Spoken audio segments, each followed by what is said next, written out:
வணக்கங்க. இன்னைக்கு வந்து நம்ம குண்டு குண்டு குலோப் ஜாமுன் எப்படி விரிசல் இல்லாம சூப்பரா பண்றதுன்னு பார்க்க போறோம். வாங்க பார்க்கலாம்.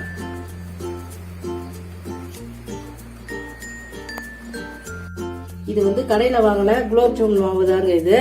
இது வந்து ஒரு 175 கிராம் இருக்குங்க. அது வரைக்கும் தான் நம்ம வந்து மாவு வந்து பிசைஞ்சிக்க போறோம்.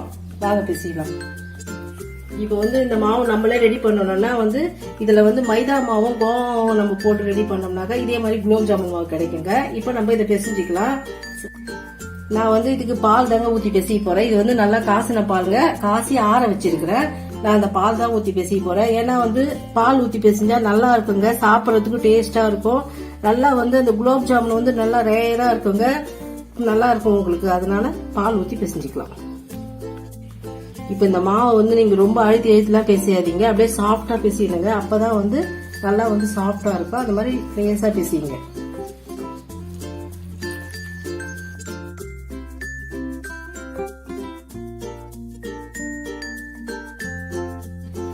மாவு நான் வந்து பிசைஞ்சிட்டு பாருங்க. இந்த மாதிரி பதத்துக்கு நீங்க பிசைனீங்கன்னா கரெக்டா இருக்குங்க. அது பாருங்க, இப்படி அழுத்துறா அது பாருங்க எப்படி உள்ள போகுது. இந்த மாதிரி அளவு பிசைனீங்கன்னா கரெக்டா வருங்க உருண்டுறதுக்கு. இது கூட வந்து ஒரு அரை ஸ்பூன் நெய் விட்டுருங்க. ஒரு 5 நிமிஷம் ஊற வச்சீங்கன்னா நல்லா பாருங்க. இப்படி மேல தடவி ஊற வச்சீங்கன்னா நல்லா மாவு வந்து எப்பவுமே அந்த வறட்சி இல்லாம இருக்கும், நல்லா ஒட்டாமல் இருக்குங்க. ஒரு 5 நிமிஷம் ஊற வச்சா போதுங்க, நம்ம உருண்டிடலாம். இப்ப பாருங்க 5 நிமிஷம் ஆயிடுச்சு. மாவு நல்லா பாருங்க ஊறிடுச்சு. இப்ப நம்ம உருண்ட ஆரம்பிச்சிடலாங்க. இப்ப வந்து இதை நம்ம நல்லா வந்து கொஞ்சம் சாஃப்டா நல்லா விரிசல் இல்லாம உருட்டலாங்க. இந்த பாருங்க, இந்த மாதிரி கொஞ்சம் நல்லா மழை ஆகிற மாதிரி விட்டிங்க வாங்க. அப்பதான் வந்து நம்ம எண்ணெயில போடும்போது அப்படியே வந்து உருண்டை வெடிக்காம அப்படியே முழுசா இருக்கும், இல்லைன்னா அப்படியே பொழந்துக்குங்க. அதனால கொஞ்சம் நல்லா உருட்டுங்க.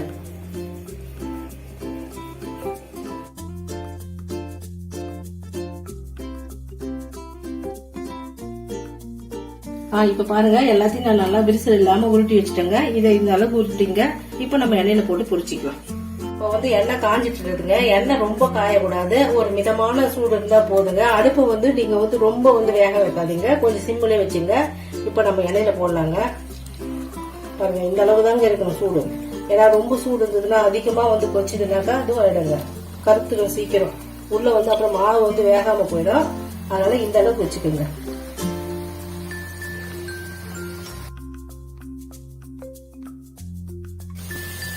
இது பாருங்க, இதெல்லாம் பாருங்க எந்த விரிசலுமே வரல பாருங்க, சூப்பரா வெந்துட்டு இருக்குது பாருங்க. இதே மாதிரி நீங்க போட்டீங்கன்னா சிம்ல வச்சீங்கன்னா உள்ள மாவே இருக்காதுங்க, நல்லா வெந்துடும். இப்ப பாருங்க எல்லா குலோப் ஜாமுனுமே வெந்துருச்சுங்க. இந்த கலர் வந்தா ஓகேங்க, நம்ம எடுத்துடலாம். இப்ப நம்ம இதை எடுத்து நம்ம பாகுல போட்டா கலர் இன்னும் நல்லா டார்க் ஆயிடுங்க. இந்த மாதிரி ப்ரௌன் கலர் வந்து எடுத்துடுங்க.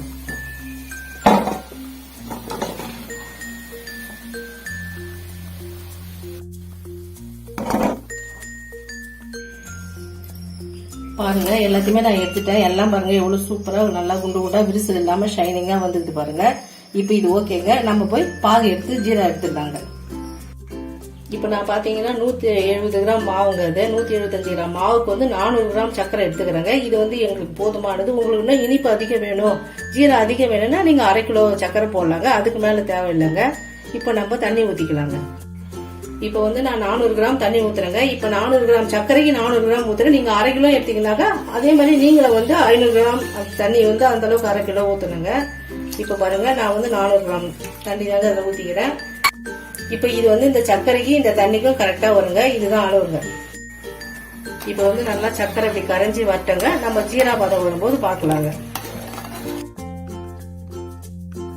இப்ப பாருங்க ஜீரா வந்து பதம் வந்துருச்சுங்க. இப்ப இது வந்து நம்ம கம்பி பதம் எல்லாம் தேவையில்லைங்க. இப்ப வந்து நம்ம கையில அப்படி தொட்டோன்னு வச்சுங்க, இந்த மாதிரி இந்த பிசு பிசுக்கு வந்தா போதுங்க. அதனால இது கரெக்டான பதம். இதுல நம்ம வந்து குலோப் ஜாமுன் போட்டுடலாங்க. நான் வந்து இதுல ஏலக்காய் பொடி பண்ணி வச்சுக்கிறேங்க, 3 ஏலக்காய். இதுல வந்து நம்ம பாகுல சேர்த்துடலாங்க. இது வந்து ரோஸ் எசன்ஸுங்க. இது வந்து ஒரு 3 சொட்டு ஊத்துனீங்கன்னா நல்லா வாசனையா இருக்குங்க. போதுங்க. இப்ப வந்து நம்ம இந்த பொரிச்சு வச்ச குலோப் ஜாமுன இந்த ஜீரால போட்டுடலாங்க. இது நல்லா 2 மணி நேரம் ஊறிச்சுன்னா நல்லா ஊறிடுங்க. அதுக்கப்புறம் நம்ம எடுத்து சாப்பிட வேண்டியதுதாங்க. இப்ப பாருங்க நல்லா 2 மணி நேரம் ஆயிடுச்சுங்க. எப்படி பாருங்க நல்லா ஊறிட்டு நல்லா ஜீரா எல்லாம் எல்லாத்தையும் நல்லா குடிச்சிடுச்சு.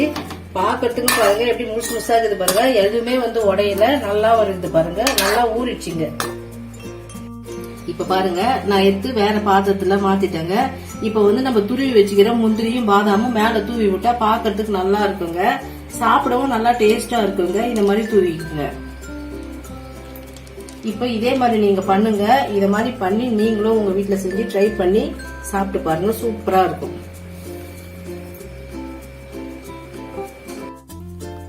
இந்த வீடியோ உங்களுக்கு பிடிச்சிருந்ததுன்னா ஷேர் பண்ணுங்க, லைக் பண்ணுங்க, சப்ஸ்கிரைப் பண்ணுங்க.